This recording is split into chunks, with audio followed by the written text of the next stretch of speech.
Gamit namin sa talong na pang sa mga gamot sa insekto. Ito mga ka-farmers, yung gamit itong star kale sa mga white flies ito mga ka-farmers, mga katalong.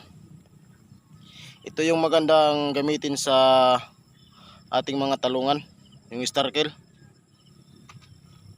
Ito naman mga ka-farmers yung ating ginagamit din na panghalo sa ating star kale, pang stem borer din o mga shoot borer.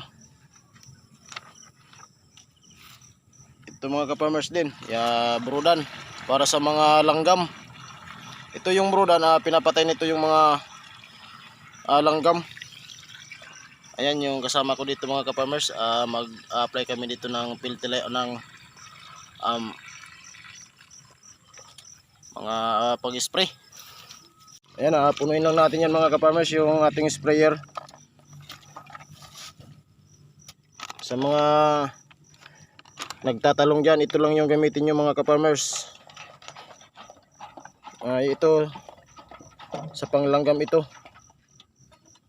Ito maganda rin to sa mga stem borer din ito.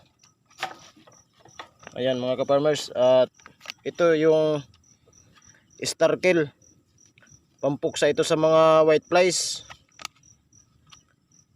Ito yun. Ayan sa eggplant, hopper, white flies, fruit borer. Ayan mga katalong.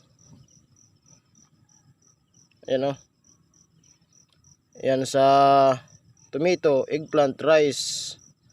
Ito mas maganda talaga ito sa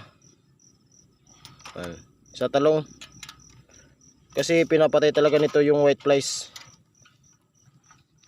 Ayun mga ka-farmers, yung mga ginagamit ko talaga dito sa talungan. Ayan, mag-apply kami ng pag-i-spray sa talong. Andun pala yung ating talungan.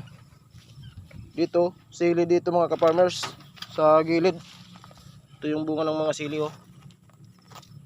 Ayan yung ating mga taniman dyan na talong.